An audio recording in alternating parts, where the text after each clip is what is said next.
जय हिंद मित्रांनो, एक्झाम जागरवर तुम्हा सर्वांचं पुन्हा एकदा स्वागत आहे.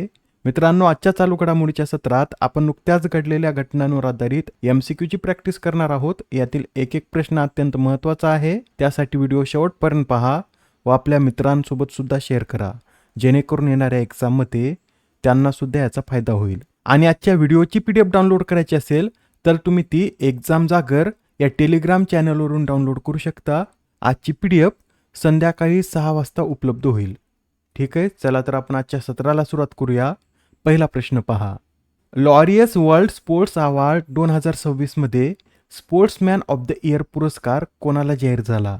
या प्रश्नाचं उत्तर आहे पर्याय क्रमांक 1 म्हणजेच कार्लोस अल्कराज यांना हा पुरस्कार जाहीर झाला आहे.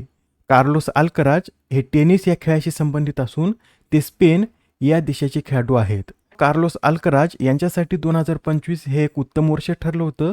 त्यांनी याच वर्षात फ्रेंच ओपन आणि US ओपन या स्पर्धांचं सुद्धा विजेतेपद पटकावलेलं आहे. त्यांना त्यांच्या या कामगिरीसाठी हा Laureus sportsman of the year हा पुरस्कार मिळाला. व हा पुरस्कार मिळवणारे ते एकूण कितवे टेनिसपटू आहेत? तर हा पुरस्कार मिळवणारे ते लॉरियसच्या इतिहासातील 4थे टेनिसपटू आहेत. त्यांच्या आधी रॉजर फेडरर, नोवाक जोकोविच व राफेल नडाल यांना सुद्धा हा पुरस्कार मिळालेला आहे. कार्लोस अल्कराज यांच्याविषयी हे सुद्धा लक्षात ठेवा. अलीकडेच त्यांची इन्फोसिसचे जागतिक ब्रँड अँबॅसेडर म्हणून सुद्धा नियुक्ती करण्यात आलेली आहे. बरं, हा पुरस्कार पुरुषांसाठीचा झाला. महिलांमध्ये हा पुरस्कार कोणाला देण्यात आला? तर Laureus sports woman of the year पुरस्काराने आर्यना सबालेन्का यांना सन्मानित करण्यात आलं. मित्रांनो, यंदाच्या लॉरियस पुरस्कारात टेनिसपटूंनीच महत्त्वाचे 2 पुरस्कार पटकावले आहेत. आर्यना सबालेन्का सुद्धा या टेनिस या खेळाशी संबंधित असून त्या कोणत्या देशाच्या खेळाडू आहेत? तर त्या बेलारूस या देशाच्या खेळाडू आहेत. यातील जे इतर विजेते आहेत ते सुद्धा आपण पाहून घेऊया. यंदाच्या या लॉरियस पुरस्कारात वर्षातील सर्वोत्कृष्ट संघ हा पॅरिस सेंट जर्मन संघ ठरला. तर वर्षातील सर्वोत्कृष्ट युवा खेळाडू या पुरस्काराने लॅमिन यामाल यांना सन्मानित करण्यात आलं. लँडो नॉरिस हे वर्षातील सर्वोत्कृष्ट उदयोन्मुख खेळाडू ठरलेत. तर नादिया कोमानेसी यांना जीवन गौरव पुरस्काराने सन्मानित करण्यात आला आहे. यासच टोनी क्रूस यांना स्पोर्टिंग इन्स्पिरेशन अवॉर्ड मिळाला. तर वर्षातील सर्वोत्कृष्ट पुनरागमन हा पुरस्कार रॉरी मॅकिलरॉय यांना देण्यात आला आहे. Next question. राष्ट्रीय पोषण पंधरवाडा जनजागृती मोहिमेत कोणत्या जिल्ह्याने देशात प्रथम क्रमांक पटकावला? मित्रांनो, हा प्रश्न अत्यंत महत्त्वाचा आहे, कारण या राष्ट्रीय पोषण पंधरवाडा जनजागृती मोहिमेत आपल्या महाराष्ट्रातील अहिल्यानगर या जिल्ह्याने देशात प्रथम क्रमांक पटकावला आहे. या जनजागृती मोहिमेअंतर्गत अहिल्यानगर या जिल्ह्यात आतापर्यंत 3,24,075 उपक्रमांची नोंद झाली आहे. मित्रांनो, तुम्हाला कमेंटमध्ये सांगायचं आहे की यंदाचा राष्ट्रीय पोषण पंधरवाडा कधी साजरा करण्यात आला. यंदाच्या पंधरवाड्याची थीम काय होती? तर मुलाच्या आयुष्याच्या पहिल्या 6 वर्षातील मेंदूचा विकास ही यंदाच्या या राष्ट्रीय पोषण पंधरवाड्याची थीम होती. आता हा प्रश्न पहा. खालीलपैकी कोणते स्थळ हे भारतातील 99वे रामसर स्थळ ठरलं आहे? या प्रश्नाचं उत्तर आहे पर्याय क्रमांक 4 म्हणजे शेकाझिल पक्षी अभयारण्य हे भारतातील 99व्या क्रमांकाचं रामसर स्थळ ठरलं आहे. शेकाझिल कोणत्या राज्यात स्थित आहे? तर उत्तर प्रदेश या राज्यात ही झील स्थित असून उत्तर प्रदेशमधील हे एकूण 12व्या क्रमांकाचं रामसर स्थळ ठरलं. मित्रांनो, याआधी आपण पाहिलं होतं भारतातील 98व्या क्रमांकाचं रामसर स्थळ हे उत्तर प्रदेशमधील पटना पक्षी अभयारण्य बनलं आहे. 97वं रामसर स्थळ हे गुजरातमधील छारीदांड आहे. 96वे राजस्थानमधील सिलीसर झील. तर 95व्या क्रमांकाचं रामसर स्थळ हे छत्तीसगडमधील कोपरा जलाशय आहे. कोपरा जलाशय हे छत्तीसगड या राज्यातील पहिलंच रामसर स्थळ आहे. बरं, भारतात सर्वाधिक रामसर स्थळ हे कोणत्या राज्यात आहेत? तर तामिळनाडू या राज्यात सर्वाधिक 20 रामसर स्थळ आहेत. मित्रांनो, एक्झाममध्ये बऱ्याच वेळा विचारण्यात येतं की रामसर करार कधी करण्यात आला? तर 2 फेब्रुवारी 1971 मध्ये हा करार करण्यात आला व 21 डिसेंबर 1975 पासून हा करार लागू झालेला आहे. भारताने या करारावर कधी स्वाक्षरी केली असं जर विचारलं तर 1 फेब्रुवारी 1982 रोजी भारताने या करारावर स्वाक्षरी केली होती. ठीक आहे, पुढील प्रश्न पहा. 2026चा गोल्डमॅन पर्यावरण पुरस्कार कोणाला जाहीर झाला? तर यंदाचा हा गोल्डमॅन पर्यावरण पुरस्कार इरोरो तन्शी, बोरिम किम व सारा फिंच या 3ही व्यक्तींना जाहीर झालेला आहे. म्हणजेच्या प्रश्नाचं उत्तर काय असेल? तर पर्याय क्रमांक 4 हे या प्रश्नाचं उत्तर आहे.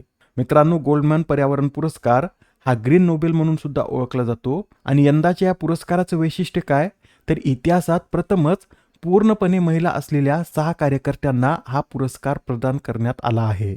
यंदाच्या या पुरस्कारामधील जे 6 विजेते आहेत, हे 6ही विजेते महिलाच आहेत. त्यांची नावे सुद्धा आपण पाहून घेऊया. इरोरो तांशी या नायजेरियाच्या आहेत.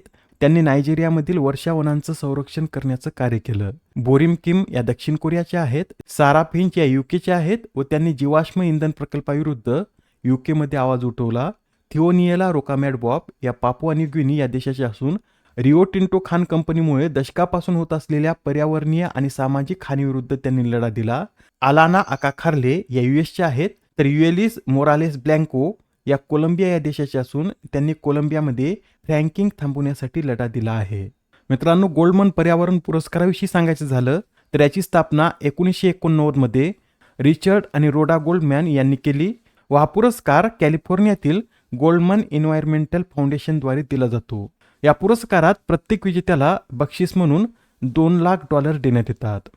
पुढील प्रश्न, भारताचा 95वा ग्रँडमास्टर कोण बनला? तर भारताचा 95वा ग्रँडमास्टर हा आरण्यक घोष बनला आहे. आरण्यक घोष हे कोणत्या राज्याचे बुद्धिबळपटू आहेत? तर ते पश्चिम बंगाल या राज्याचे बुद्धिबळपटू आहेत व अलीकडेच त्यांनी बँकॉक चेस क्लब ओपनमध्ये आपला तिसरा आणि अंतिम नॉर्म प्राप्त करून तो भारताचा 95वा ग्रँडमास्टर बनला आहे. बरं, भारताचा 94वा ग्रँडमास्टर कोण हे आता कमेंटमध्ये सांगा. नेक्स्ट क्वेश्चन, भारताची अंतर्गत सुरक्षा मजबूत करण्यासाठी प्रज्ञा ही AI प्रणाली कोणत्या संस्थेने विकसित केली? तर ही जी प्रज्ञा प्रणाली आहे ही DRDO या संस्थेने विकसित केली. DRDOच्या centre for artificial intelligence and robotics या प्रयोगशाळेने ही प्रणाली विकसित केली आहे व अलीकडेच DRDOने ही प्रणाली गृह मंत्रालयाकडे सुपूर्द देखील केली आहे. मित्रांनो, ही प्रणाली सुरक्षा यंत्रणासाठी तिसऱ्या डोळ्याप्रमाणे काम करेल. महत्त्वाचा प्रश्न आहे, येणाऱ्या एक्झाममध्ये विचारला जाऊ शकतो. तर लक्षात ठेवा, प्रज्ञा ही AI प्रणाली DRDOने विकसित केली. आता हा प्रश्न पहा, भारताने कधीपर्यंत अणुऊर्जा क्षमता 100 गिगावॅटपर्यंत वाढवण्याचे उद्दिष्ट निश्चित केले? तर आता भारताने 2047 पर्यंत अणुऊर्जा क्षमता ही 100 गिगावॅटपर्यंत नेण्याचं उद्दिष्ट ठेवलं आहे. सध्या भारताची अणुऊर्जा क्षमता ही 8.8 गिगावॅट असून यात आता 2047 पर्यंत वाढ करून ती 100 गिगावॅटपर्यंत नेण्यात येणार आहे. पुढील प्रश्न, ॲपल कंपनीचे नवीन मुख्याधिकारी म्हणजे CEO म्हणून कोणाच्या नावाची घोषणा करण्यात आली? तर आता ॲपल कंपनीचे नवीन CEO म्हणून जॉन टर्नस यांच्या नावाची घोषणा करण्यात आली.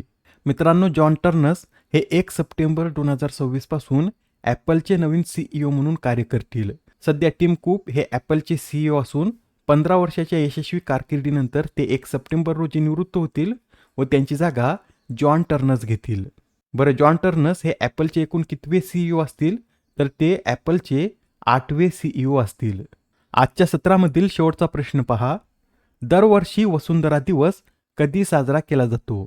तर हा जो वसुंधरा दिवस आहे हा दरवर्षी 22 एप्रिल रोजी साजरा केला जातो. पहिल्यांदा हा दिवस कधी साजरा करण्यात आला? तर 1970 मध्ये हा दिवस पहिल्यांदा साजरा करण्यात आला होता व तेव्हापासून दरवर्षी हा दिवस 22 एप्रिल रोजी साजरा केला जातो.